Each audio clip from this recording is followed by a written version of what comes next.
Welcome to the orchard or the forest garden to be. We are at the dawn of this new journey. This little piece of land is a 1,000 meter square little piece of field that is just across the street. So the house is just right over there. It came with the house because we originally wanted to get like a small house with a lot of land, but we did not manage to find this. So we ended up with like two pieces of land, one that is attached to the property and one that is detached. So that is the other half. And we want to convert this whole area into an edible forest. So with a lot of fruit trees and bushes and things that we're gonna grow in between. So yeah, it's just the very early stages of this new journey because we've been here for about 2 years, and one of the first things that we did was to actually plant these trees. So I mentioned in the previous video that in total we brought in 140 different fruit trees between here and the backyard and the front yard. It's one of the first things that we did, planting trees, because it is what is going to take the most time, the longest. You can grow some veggies in just a couple of months, but trees, they're going to take years to establish. So most of the trees that you're going to see in this video around here are about 1 to 2 year old, and some are starting to fruit already. So fingers crossed, we're going to manage to harvest our first fruits this year, and we're really looking forward to that. I believe that we have some apples, some pears, some nashi pears, we have some yuzu, we have plums, and we already had some cherries, and I'm probably forgetting a couple of things. Oh, maybe sea buckthorn as well. So it's going to be very interesting to seeing the first few fruits appearing on the trees, and for us being able to harvest them is definitely not going to be like an abundance of them because it's just the early stages of it. But we're hoping that in a couple of years we're gonna manage to be more or less self-sufficient in terms of fruit, because when it comes to food buying, I would definitely say that fruits are like one of the biggest expense that we have. Fruits are like a massive thing in the budget. So if we could cut this down a little bit, that would be wonderful. When we first arrived here, I would say that this part of the property was the most well managed because the previous owners used to have goats in here, so they were able to clear out everything. So it was very well maintained, it was very peaceful, very welcoming.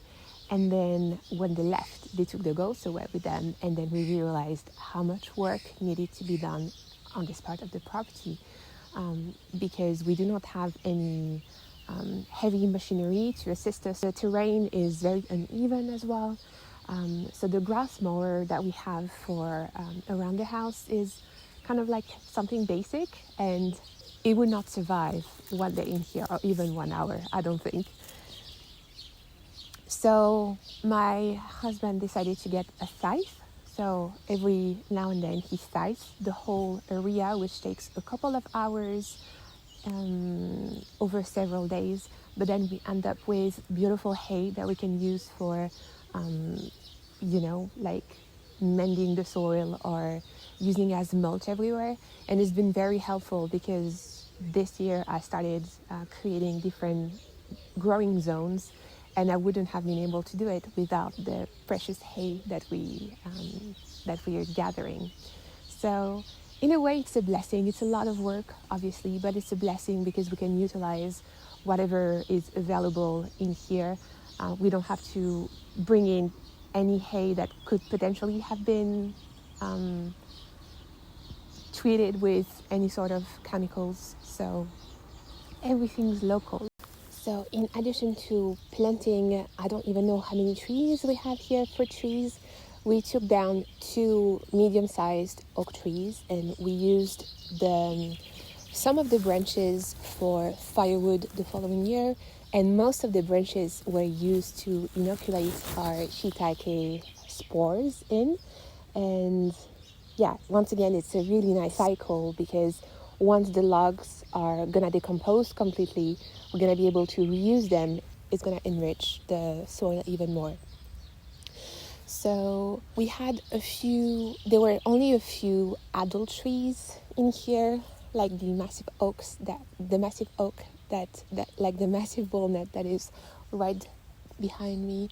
And we've harvested so much from it already. We still have walnuts from 2 years ago, and every now and then I spend a little bit of time in the evening cracking them open while watching something. But I'm not very consistent because my evenings are dedicated to knitting, so it's kind of tricky to have them, to kind of incorporate them in our daily food. There's a channel that I follow, that I absolutely love, is these 2 people from Pennsylvania. They recently bought a farm with their friends. I think they're called Sylvan and Joanne. The road.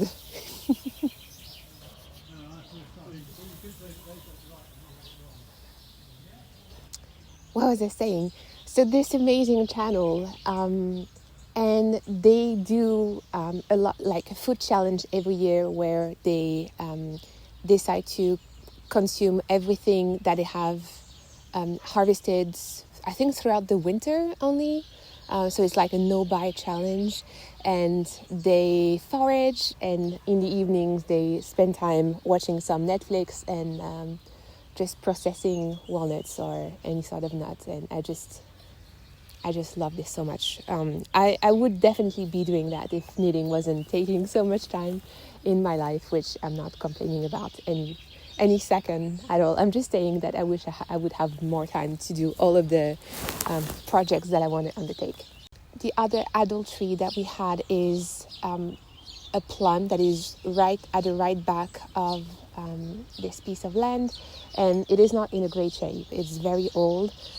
It's gonna produce quite a few plums this year, but we can feel that it's not doing too great. So we found some of its babies and transplanted them in different areas around the garden here.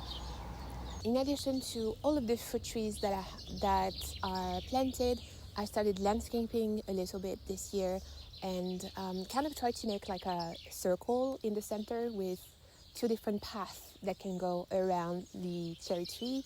And there's a couple of things growing around, quite a few squashes, and I'm experimenting with 2 tomato plants. We will see if they will get blight or not, because they're not protected. A lot of zucchinis, so I'm trying to, I have sweet potatoes also behind me, so I'm trying to like grow things that don't need like constant babysitting.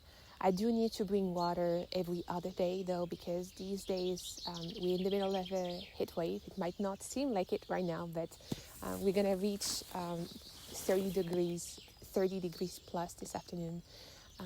So yeah, it's a lot of back and forth bringing water here, especially for the fruit trees, since they are the early stages of development. They haven't found their source of water, so we do need to bring gallons and gallons and gallons of water. So that is very demanding. It's very tiring, but there's no other choice because we don't have any structure that could collect water at this point. So we're lucky enough to have we have a well that we're not using at the minute, but we have a natural spring that runs under the house that distributes water across the hamlet. So we all have access to a hose with a pump, and then we divide the cost of running the pump amongst ourselves. So I absolutely love this idea, and I hope that we're gonna be able to do like more communal things in the future. My neighbor from the house down there brought me some apples last year. She has like the most amazing apples I've ever tried in my life. And in exchange, I gave her walnuts, some soap, So, yeah, I'm hoping that we're going to be able to create some wholesome relationships with our neighbors and like-minded people that live around here. It is just wonderful. One of the things that I was the most happy about when discovering this land was the abundance of nettles growing here. I've been harvesting jars and jars of it, dehydrating it. We've been consuming it fresh in soups in the spring, and it's just a wonderful source of food for us, especially for me that is iron deficient 90% of the time.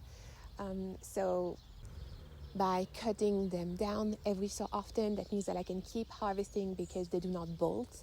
So I'm probably going to go ahead and harvest a few more baskets today because it's not too hot.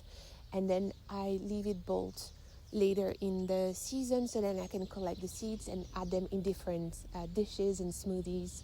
They're packed full of minerals. Looking forward to showing you how this whole area is going to transform over the next following seasons, the next following years. It's changed so much this year already, and I cannot wait to see the first pumpkins appearing. It's definitely a lot of work, but I'm hoping that we're going to manage to transform it and make it something beautiful and edible. Thank you so much for watching, and please do let me know in the comments down below if you are also gardening, if you've been gardening for years, if you're like tending a farm or homestead, or if you just have a little allotment somewhere next to where you live, or if there's any craft project that you like doing. I would love to know, so please let me know in the comments down below, and I will see you again next week.